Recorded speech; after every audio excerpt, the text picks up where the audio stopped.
Bem-vindos ao programa Questão de Ordem. O meu entrevistado é o deputado estadual Radiovaldo Costa. Ele que assumiu o mandato recentemente aqui na Assembleia Legislativa da Bahia e se intitula como um sindicalista raiz. Bem-vindo, deputado. É um prazer tê-lo aqui. Olá, Fernanda. Eu que agradeço aqui a oportunidade de estar conversando com as pessoas que acompanham o seu programa. Estou à sua disposição. Deputado, eu acompanhei a sua posse através de algumas entrevistas, de alguns sites e tudo, e eu vi que foi uma posse bem movimentada e o senhor veio muita gente te prestigiar, o senhor trouxe também pessoas. Como foi esse movimento, deputado, e como foi assumir agora, recentemente, depois de 2 anos das eleições, o senhor que assumiu agora, já que a deputada estadual Neuza Cadori foi para a secretaria e o senhor assumiu como deputado estadual. O senhor tinha essa expectativa já de assumir ou foi algo repentino? Bem, Fernanda, na verdade, quem fica na suplência sempre fica na expectativa de que em algum momento será chamado. Eu costumo comparar essa situação da suplência com um jogador de futebol que está no banco de reservas. Ele vai para o banco de reservas, pode passar o jogo todo e não ser chamado, mas a qualquer momento o treinador pode precisar dele e ele ser acionado. Então, é um pouco do que acontece com a suplência, principalmente no meu caso, que sou suplente de um partido do PT, que é o partido que detém o governo do Estado, o governador Jerônimo Rodrigues, que acabou fazendo um movimento e esse movimento político proporciona a entrada de deputados. Não foi inclusive somente eu, fui eu e a deputada Lucinha do MST, que quase que no mesmo momento assumimos uma vaga aqui na Assembleia. É um momento assim de muita satisfação, de muita alegria, porque você luta para chegar aqui. Eu disputei 2 eleições para deputado, nas 2 fiquei na suplência, cresci inclusive eleitoralmente de uma eleição para outra, e você sonha de chegar em um espaço que não é comum para pessoas da minha trajetória política, de não ser de uma família com políticos tradicionais, de não ser de nenhuma família rica, de ser um trabalhador, de ser um sindicalista, de ser de um partido como o PT. Então, quando você chega aqui, você não chega sozinho, você não chega só por você. Você traz toda uma representação expressada no momento da posse. Então, todas aquelas pessoas vieram comigo tomar posse. É uma posse coletiva, é uma posse de trabalhadores, trabalhadoras, desempregados, de pessoas que estão nas periferias, de jovens, de mulheres, de pessoas que anseiam ter uma representação política aqui em uma das cadeiras da Assembleia Legislativa do Estado da Bahia. Deputado, o senhor falou que não vem de família política, o senhor não tem parentesco, não é herdeiro político, que alguns legisladores, vereadores, políticos são herdeiros políticos. Mas o senhor, a sua avó já dizia que o senhor seria um deputado estadual. Conta essa história pra gente, deputada, que eu achei interessante. Eu estava lendo e falei, olha que algo interessante. Porque eu sou filho de uma professora, minha mãe já falecida, professora do Estado. Meu pai foi policial militar, também já falecido, faleceu inclusive o ano passado. E de uma família de Alagoinhas, Eu sou de Alagoinhas, nasci em Alagoinhas, uma família de 5 irmãos, do mesmo pai e mãe. E meu pai, como ele era militar, ele, naquele período, ali na década de 70, na década de 80, ele costumava ser delegado de cidades ali do entorno de Alagoinhas. Ele foi delegado de várias cidades. E Alagoinhas sempre foi a cidade maior ali da região.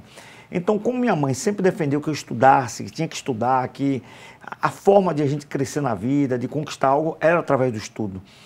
E minha avó também tinha isso. Minha avó, ela foi mãe de 7 filhos, inclusive meu pai. E sempre, mesmo sendo praticamente semi-analfabeta, ela sempre defendia que a saída era o estudo, que tinha que estudar. E aí eu ficava morando na casa de minha avó. Eu morei com minha avó. Eu sou filho criado com vó. Porque meu pai e minha mãe iam para cidades menores que não tinham muita condição de estudo e eu ficava em Alagoinhas para estudar. E aí, eu me lembro, isso eu tinha, 8 anos, 9 anos, 10 anos de idade, e minha avó conversava comigo. Ela tinha uma preferência entre os netos, ela tinha uma queda por mim, Então, ela expressava isso até publicamente. E ela sempre dizia que eu tinha que estudar, meu filho estude, você tem que estudar, sair do estude, você vai ser alguém... Eu tenho certeza, meu filho, meu neto, um dia você ainda vai ser deputado. Eu nunca esqueci aquela frase, mas eu também achava que aquilo era loucura da minha avó, né? Minha porque avó o senhor pequenininho era. Eu nem sabia o que era política, não tinha a menor noção do que era política, jamais passou pela minha cabeça ir para a política. Eu digo, minha avó está ficando velha, está ficando bronca, como a gente dizia. No interior. No interior a gente dizia muito isso. Mas enfim, eu nunca esqueci essa frase. E aí o tempo passou, entrei na Petrobras, estudei, sempre escola pública, isso é importante, eu gosto de afirmar isso, minha vida toda praticamente eu estudei escola pública, passei no concurso da Petrobras, não pensava em ser petroleiro, eu pensava em ser professor, queria seguir a carreira da minha mãe. Mas meu pai me inscreveu no concurso da Petrobras. E eu fiz esse concurso, fui o terceiro colocado nesse concurso. Olha. E entrei na Petrobras, que ali a região de Alagoinhas é uma região produtora de petróleo. Que a Petrobras tem muita presença em toda aquela região. O seu pai ali. Fez a inscrição, o senhor sabendo ou foi na surpresa? Não, ele fez e ele soube do concurso, pegou meus dados, me inscreveu. Naquela época era a prova presencial, inscrição presencial, não me lembro bem. Ele me inscreveu e disse, olha, ele inscreveu no concurso da Petrobras, me inscreveu eu e meu irmão, o segundo. Escreveu vocês dois. Vocês vão fazer o concurso. Mas meu pai não queria fazer concurso, eu quero ser da profissão. Não, você vai fazer. Aí eu fiz. Eu passei, meu irmão perdeu. Eu fui o terceiro colocado, aí fui chamado. Imagina. Trabalhei lá na região. E aí eu diria para você que o meu despertar para a política começou, na verdade, um pouquinho antes na Escola Agrotécnica Federal de Catu. Eu estudei em Catu, na Escola Federal.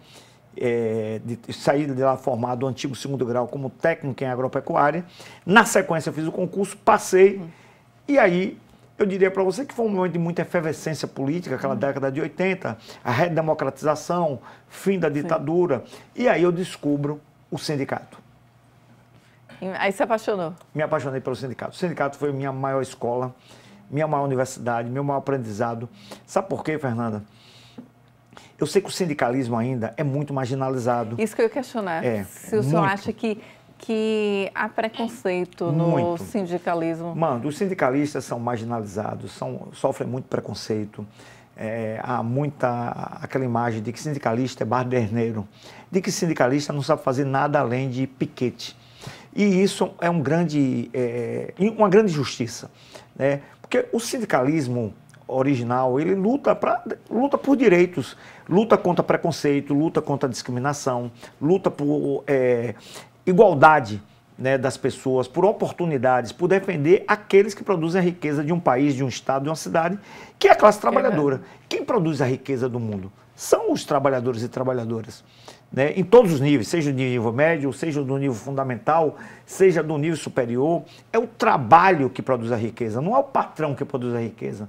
Né? O patrão usufrui da riqueza, mas a riqueza é produzida pelos trabalhadores. Então, nosso objetivo no movimento sindical é defender essa parte frágil do mundo do trabalho, que é justamente o trabalhador. O trabalhador não tem o mesmo patamar de igualdade com o patrão, né? O patrão tem força política, o patrão tem força no judiciário, o patrão tem vários níveis de força que usa essa força contra o trabalhador. O que é que o trabalhador faz? Se organiza em uma entidade para se defender.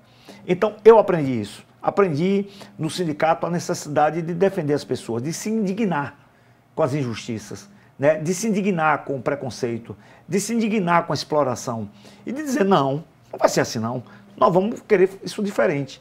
Então, isso foi a minha escola e eu me orgulho muito e digo em todo lugar que eu passo, eu sou um apaixonado pelo sindicato, sou sindicalista, não tenho nenhuma dificuldade de afirmar que o meu aprendizado se deu com muita força no movimento sindical. E o interessante, deputado, quando o senhor fala de indignar, a gente tem que ter dentro da gente isso de indignar-se. Porque imagine se a gente não se indigna com várias coisas que a gente vê na rua, com injustiça. E quando a gente se indigna, eu estou falando isso porque às vezes eu sou uma pessoa que eu me indigno com algumas coisas e muitas vezes as pessoas não compreendem. Por isso que eu entendo o que o senhor está falando, porque há essa incompreensão de achar que você está indignando, você está se indignando, você não está sendo correto, você está sendo cri-cri, não é verdade? E o senhor acha que esse preconceito é só do lado empresarial ou da população em geral, quando se diz o nome sindicato? Eu acho que é um preconceito generalizado, mas há na população em geral, há na sociedade, há inclusive entre os próprios trabalhadores, muito plantado pelos poderosos, né? aos poderosos, seja da classe política ou da classe empresarial, sempre foi interessante deixar os sindicatos sem a devida representação, sem a devida força. Para isso se construiu mentiras em torno dos sindicatos, se construiu fake news em torno dos sindicatos, entendeu? Então há um processo... Que tipo de fake news o senhor diz? Que, por exemplo, que sindicalista não defende, que não precisa de sindicato, que patrão é gente boa, que o patrão não quer explorar ninguém, né? Que o patrão faz de tudo pelo empregado. E isso necessariamente não é verdadeiro. Eu não estou dizendo que todos os patrões, todos os empresários são... Eu ia questionar isso, porque há muitos empresários bons malfeitores, também, né? Ou são pessoas que provocam a exploração. Mas eu, Fernanda, tenho mais de 30 anos no movimento sindical. As coisas que eu vi, presenciei e lutei, a gente poderia fazer aqui uns 10 programas para relatar o sofrimento de trabalhadores, a exploração que trabalhadores sofreram. O que é um trabalhador ter o calote das suas verbas decisórias e de o patrão sumir, desaparecer e o trabalhador não saber quem procurar. O que é não receber o salário? O que é receber um salário que não corresponde àquilo que ele efetivamente produz? Então, como eu gosto de fazer, eu não vou acertar aqui a frase exata, mas Ernesto Che Guevara, argentino, um dos grandes revolucionários do século XX, ele fez, entre tantas falas dele, ele tem uma frase que ele diz mais ou menos o seguinte: se a gente treme de indignação perante a desigualdade, né, nós somos companheiros. Então, eu tremi muitas vezes, né, com a desigualdade, tremi muitas vezes com a discriminação, tremi muitas vezes. Então, por isso que eu me incorporo a essa frase de Che Guevara. Porque você tem que tremer. Você precisa tremer de ver um trabalhador que não tem alimentação adequada, de ver um trabalhador que não tem um equipamento, inclusive, para preservar a sua própria saúde, né? Que o patrão não fornece os equipamentos necessários para ele proteger a sua própria vida. Porque o patrão prefere explorar o trabalhador, economizar. Porque se aquele trabalhador ficar doente ou se acidentar, não tem problema. Eu tiro ele e tem uma fila do lado de fora para eu botar no lugar. Então, a gente precisa tremer com isso. Claro que muitas coisas mudaram. E as coisas que mudaram, que melhoraram, inclusive, a qualidade do mundo do trabalho, foram em função da luta da classe trabalhadora e das suas entidades representativas. Deputado, desse gancho aí, a respeito da citação que o senhor deu de Che Guevara, de tremer, o que é que te faz tremer hoje em dia, deputado? Mas o senhor vai responder após um breve intervalo. A gente volta já já.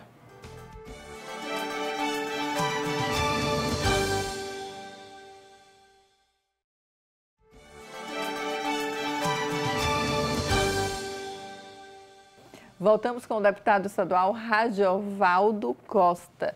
Deputado, mais uma vez, bem-vindo. É um enorme prazer tê-lo aqui no estúdio do Parlamento Baiano. Ver que o senhor chegou bem animado, bem disposto a entrar aqui no Parlamento. Quando eu vi que o senhor tomou posse, aí eu fui, obviamente, pesquisar. Eu, como apresentadora, fui pesquisar um pouco a respeito do senhor e vi os seus depoimentos nas redes sociais, vi várias ações do senhor, esse seu lado sindical, e falei, eita, que vai ser ótimo, vai ter um legislador vibrante também no parlamento. Por isso que eu volto a questionar o senhor citou a frase de Che Guevara, o que te faz tremer, deputado? Porque Che Guevara dizia que tinha que fazer tremer com a desigualdade social, e o senhor, além da desigualdade social? Eu vejo, Fernanda, que nós no nosso país e no nosso estado, a gente vem evoluindo, a gente vem superando obstáculos e vem, naturalmente, corrigindo e eliminando problemas. Mas ainda existe muita desigualdade, né? Afinal de contas, muita gente, eu que sou do PT, muita gente questiona, mas o PT está governando aí há 16 anos na Bahia, está governando há quase 20 anos, somado agora no terceiro mandato de Lula. Como é que tem desigualdade? É porque as pessoas esquecem que o Brasil tem 500 anos. E foram 500 anos de desigualdade, inclusive com a Bahia. A Bahia foi prejudicada no nosso processo de construção de país. Eu costumo dizer que o Brasil foi injusto com a Bahia, né? O país nasceu aqui no nosso estado, mas o país cresceu no Sudeste. E o Sudeste, né, principalmente Minas, São Paulo, Rio de Janeiro, estados mais ricos e hoje mais desenvolvidos, acabaram deixando um pouco de lado o Nordeste, e em especial a Bahia. Então, isso a gente precisa pontuar. Nós temos 500 anos de desigualdade. E nós não vamos corrigir 500 anos de desigualdades em 10, 15, 20, 30, talvez nem mesmo com 40 anos, independente do partido que seja. Então, a luta para combater a desigualdade, para garantir moradia digna para as pessoas, combater a fome, que ainda tem gente no Brasil, e o governador Jerônimo está aí com a campanha da Bahia Sem Fome. É porque tem gente na Bahia ainda que passa fome, mas nós estamos lutando para eliminar essa mazela que infelizmente ainda temos no nosso país. O analfabetismo é outra luta importante. Vou resgatar minha avó e minha mãe. Não existe libertação das pessoas sem educação. Educação liberta, uma educação de qualidade que proporcione oportunidades às pessoas. Então, essas coisas ainda fazem a gente tremer. De ver gente buscando um emprego, sabe, Fernanda? O trabalhador brasileiro e baiano gosta de trabalhar. E você procurar as pessoas como me procuram, as pessoas me procuram em busca de uma oportunidade de trabalho. As pessoas querem trabalhar, querem sustentar suas famílias. Apesar do crescimento do nível de emprego no Brasil e na Bahia, mas nós ainda temos desempregados. Então, os aposentados ainda não têm uma renda digna, obrigando inclusive muitos aposentados a voltar a trabalhar ou fazer algum tipo de atividade para gerar uma renda adicional. Então, essas coisas é que fazem a gente tremer, mas eu espero e acredito que o desenvolvimento social, político e o comprometimento das lideranças políticas irá resolver isso. Deputado, o senhor obteve 45 mil votos, não foi isso, para deputado estadual? E eu achei um dado super interessante que 26 mil votos, juntando o município de Alagoinhas e em Salvador. Dentro da capital baiana, a primeira capital do Brasil, Salvador, o senhor obteve 10 mil votos, uma votação expressiva ao extremo. Eu estava até conversando com o pessoal ontem, num jantar, a gente falando sobre a candidatura de vereadores de Salvador, que muitas vezes é mais difícil eleger vereador do que a próprio deputado. Ou seja, o senhor, com essa votação toda expressiva, o senhor iria se eleger a vereador aqui de Salvador. Mas o meu questionamento é o seguinte: qual é essa base do senhor para ter essa votação tão expressiva dentro da capital baiana? Boa pergunta, Fernanda. E isso é bom até para que as pessoas entendam, né? Cada deputado tem um perfil político e um perfil de atuação, os deputados, mesmo inclusive nos partidos, nos mesmos partidos. A nossa candidatura em 2022 foi uma candidatura muito baseada no movimento sindical, no movimento social. Eu não tive apoio de prefeito, de ex-prefeito, de vice-prefeito, de ex-vice-prefeito. No máximo eu tive apoio de 5 ou 6 vereadores que me apoiaram. Então, foi uma candidatura majoritariamente do movimento sindical, do movimento social. E esse movimento sindical contribuiu decisivamente para a obtenção desses 10 mil votos, principalmente o sindicato que eu faço parte, que é o Sindipeto Bahia, que é a categoria petroleira, que tem uma presença, numericamente falando, muito forte na capital baiana e também, claro, no interior. Tanto é que a minha votação, se você observar, ela se concentra nos municípios do chamado eixo do petróleo, desde Salvador até Esplanada, lá no litoral norte. Então, são as cidades onde eu tive mais voto. Onde eu sou conhecido, a minha luta sindical, a luta em defesa dos empregos, a luta em defesa dessa região, mas tive, claro, naturalmente, voto em quase mais de 200 cidades. Aquele voto residual de apoiadores, votos também em uma região mais concentrada como Vitória da Conquista, muito fruto de uma ação política lá, de um amigo e companheiro Alexandre Xandó, que é vereador da cidade pelo PT, mas a votação mesmo concentrada, ela se dá nesse eixo do petróleo e muito fruto do apoio de diversas entidades sindicais que acreditaram nesse projeto. E o senhor foi vereador também de Alagoinhas, né, deputado? Eu queria que o senhor falasse para a gente a respeito dessa diferença. O senhor é um legislador municipal, teve no Legislativo Municipal, agora o senhor está no Legislativo Estadual. Eu sempre questiono os legisladores que tiveram nesse Legislativo Municipal e agora no Estadual. Qual a diferença? Porque a gente sabe que ser vereador num município do interior, principalmente, é algo muito ativo, principalmente porque a Câmara Municipal geralmente fica no centro da cidade. Eu não sei se o município de Alagoinhas é desse jeito. E aqui o parlamento fica um pouco mais afastado, nós ficamos aqui no centro administrativo da Bahia, aqui na Paralela, fica um pouco mais distante, mas obviamente que o parlamento pulsa, principalmente nas comissões, que eu acho que o senhor vai pegar essa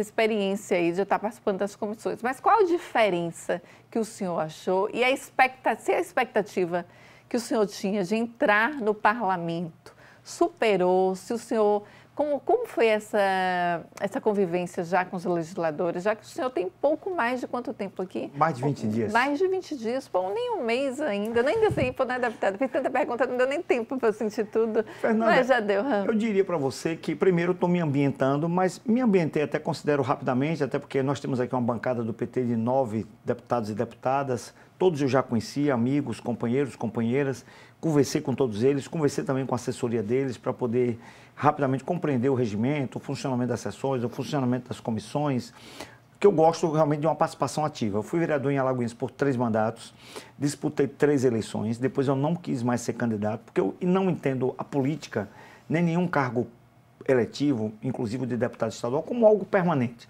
Eu entendo que é suficiente 2 ou no máximo 3 mandatos. É preciso renovar, é preciso chegar gente nova nesses espaços de poder, para chegar inclusive com outros olhares.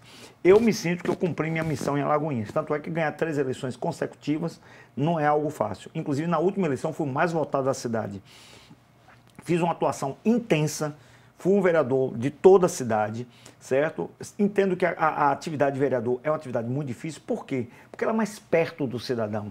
O cidadão sabe onde o vereador mora. Principalmente uma cidade do interior, como Alagoinhas, que são 170 mil habitantes. Sabe onde mora, sabe o número do telefone dele. A Câmara é pertinho, ele pode ir andando, inclusive, para ir lá conversar com o vereador. E eu atendia todo mundo. O meu gabinete era porta aberta. Atendia quem votou, quem não votou. Eu queria recepcionar as demandas da sociedade e buscar, dentro da minha atuação parlamentar, resolver ou atender aquelas demandas. Para deputado, a coisa já é mais ampla. Você é deputado do estado da Bahia. De fato, fica longe dos municípios. Nem todo cidadão tem condição de vir aqui na Assembleia para visitar o seu deputado. Mesmo assim, tenho recebido visitas. Uma pessoa, em um desses dias, Fernando, só para você ter ideia, acredite, eu atendi mais de 30 pessoas no dia no gabinete. Ela disse que nunca viu em nenhum gabinete. O gabinete é pequeno, para quem não conhece o gabinete da Assembleia, as pessoas tiveram que fazer uma fila do lado de fora. E isso foi, eu tomei uns, meu Deus do céu. Eu saí daqui quase que 8 da noite e atendi todo mundo, ouvi as pessoas, ouvi demandas, ouvi as questões. Então, eu tenho muito essa característica de ser aberto, de dialogar com as pessoas. Meu número de celular não mudou porque eu sou deputado, é o mesmo número há 15 anos. Quem fala comigo no meu número, minha filha fala com esse mesmo número.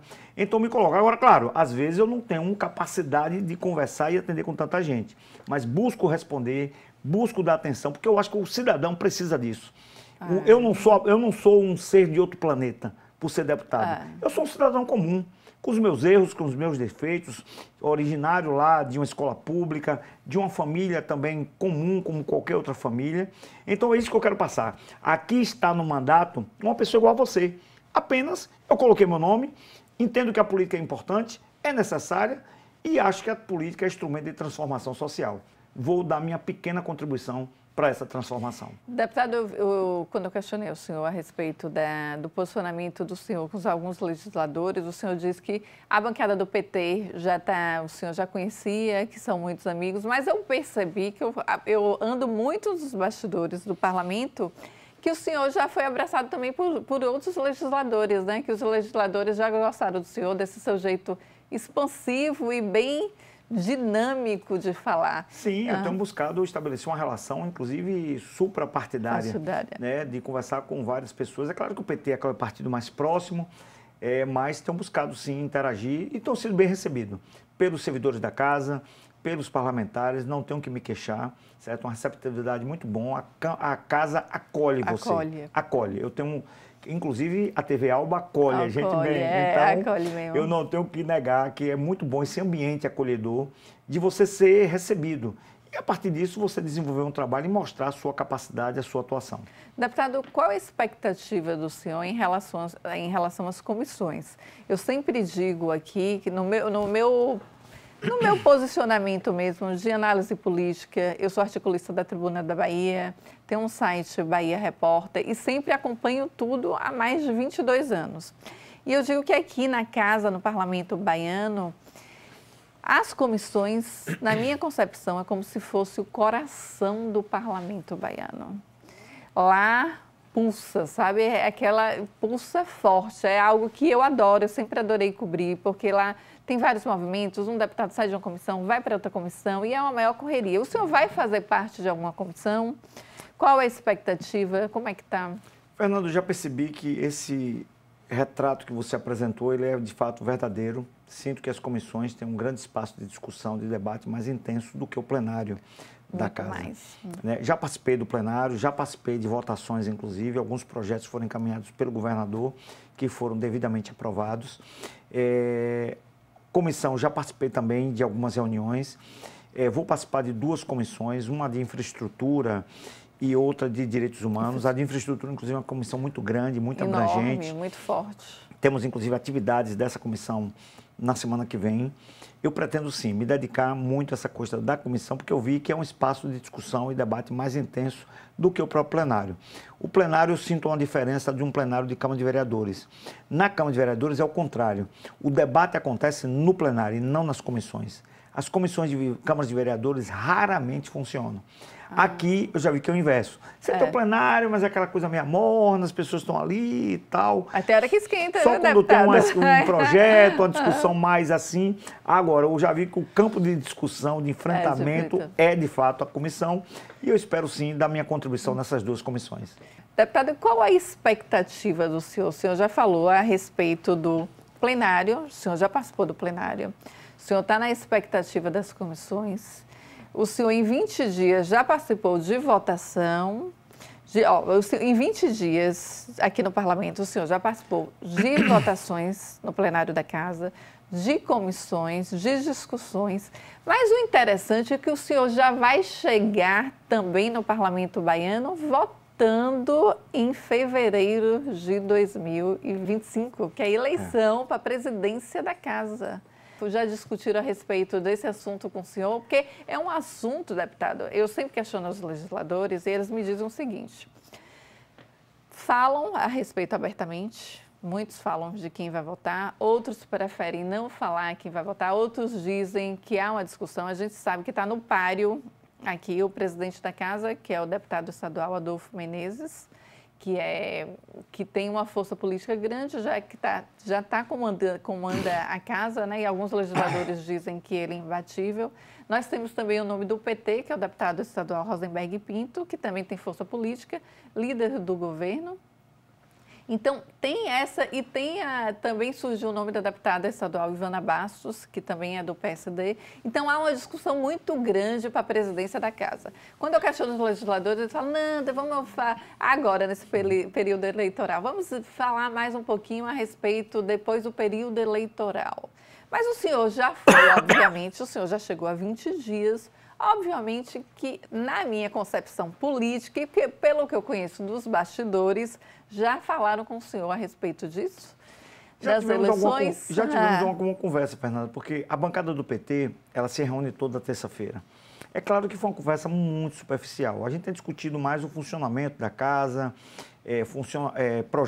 projetos que foram votados. A gente faz uma discussão prévia desses deputados do PT, que a líder da bancada do PT é a deputada Fátima Nunes. A gente discutiu também as comissões, né? Fizemos uma discussão sobre comissões. É o que gera... E também uma discussão sobre o processo eleitoral que está em curso, o eleitoral municipal. Tá? Não aprofundamos e não discutimos essa questão, mas com certeza eu defendo que a bancada tem uma posição única, a bancada do PT. E, naturalmente, iremos seguir essa orientação da bancada, que também será uma discussão feita com o próprio governador. O governo do Estado não tem como não fugir de uma discussão, apesar da independência dos poderes, mas é natural que o governo do Estado possa também conversar com sua bancada, principalmente a sua bancada mais partidária, que é a bancada do PT, que é uma bancada aqui considerável. Nós somos 9 deputados e deputadas. Então, essa discussão será feita coletivamente. O nome de Rosenberg sempre é um nome ventilado, como você já colocou, natural. Já é um deputado experiente, atuante, que se relaciona, inclusive, muito bem com praticamente toda a casa, inclusive com a oposição. Mas essa discussão, pretendo participar dela e, naturalmente, seguir a orientação da bancada do partido. Deputado, para terminar, eu gostaria que o senhor falasse a respeito do PT. A gente, infelizmente, já está acabando o nosso tempo. Eu ficaria com o senhor muito mais tempo aqui, mas o senhor está em um único partido desde que entrou na política, deputado? Porque há tanta troca-troca de partido, tem legislador que vai para um partido, tem outro que vai para... Não estou falando só dos legisladores estaduais, federais, municipais, prefeitos, os políticos em geral, né? A gente teve, Fernanda, aqui no Brasil, nessa pulverização de partidos. Nós temos hoje, se eu não me engano, passamos já na casa dos 30 partidos, né? Nós que somos dessa vertente ideológica chamada de esquerda, né? Sindicalistas, pessoas que vêm com a concepção mais formada ideologicamente falando e centrada nessa luta social, na luta de classes, na luta da classe trabalhadora, tem uma tendência de mudar bem menos de partido, até porque o nosso espectro partidário é bem menor, né? Se você for contabilizar os chamados e ditos partidos de esquerda no Brasil, talvez a gente não chegue nem aos 5 dedos das mãos. Então, a grande maioria dos partidos são os partidos que já estão denominados ao centro ou à direita. Então, consequentemente, essa troca-troca de partidos que você vê geralmente está no centro e na direita. Aí há uma intensidade de troca partidária, por conta, inclusive, às vezes, de conflitos internos, desentendimentos internos, que provocam essa mudança de partido, que eu já vi também alguns políticos mudarem mais de partido do que de camisa. Mas no caso da esquerda, não. O número de partidos é menor, há algumas sempre divergências, mas as divergências acabam sendo tratadas no âmbito do partido, e com isso você solidifica uma posição ideológica sem muita alteração. Por isso que o PT, PCdoB, PSOL, só para citar como exemplo, tem uma pequena variação de mudança partidária por conta de uma concepção ideológica. Ou seja, porque para você sair desses partidos, você tem que mudar ideologicamente de posição. Às vezes acontece. Você vê, mas aquela pessoa não era do PT e agora foi para o partido da direita, porque aquela pessoa mudou de concepção ideológica. Acontece, tem poucos casos, mas acontece. Então, geralmente, a mudança está aqui. Sai do PT, vai para o PSOL. Sai do PCdoB, vem para o PT. Sai do PCdoB, vai para o PSOL e por aí vai. Então, a mudança fica no âmbito ideológico da esquerda e a gente, com isso, muda menos do que aqueles que estão mais ao centro ou mais à direita. Deputado, eu quero agradecer a participação do senhor aqui, parabenizá-lo por estar aqui ocupando, né, uma cadeira na Assembleia Legislativa da Bahia, representando todos os baianos, que eu acho que é de uma importância extrema estar representando aqui o estado da Bahia, todos os baianos. Falar que o senhor é muito bem-vindo. Fiquei muito feliz quando eu vi que o senhor viria, que eu te falei, que eu investiguei, obviamente, para ver quem é que está vindo. Aí eu falei, olha, esse é um deputado que vai ser atuante, vai esquentar também o parlamento mais ainda quando precisar. Então, parabéns, eu quero entrevistá-lo mais vezes aqui. Falar que o senhor já chegou em 20 dias, já participou das comissões, de votações e também vai participar já no início do mandato, já em fevereiro, de uma votação tão importante que é a votação para a presidência da Casa. Então, o senhor chegou na metade... No olho do furacão. No olho do furacão. Chegou nas eleições municipais, chegou no olho do furacão, mas chegou muito bem, que chegou com a alma, né, deputado? O senhor fala com a alma, fala com muito entusiasmo político. Então, eu acho isso super interessante aqui para o parlamento e obrigada pela presença do senhor. Eu que agradeço, Fernanda, agradeço a todos que acompanharam o programa e até uma próxima oportunidade. Obrigada. A gente espera você. Até o próximo programa.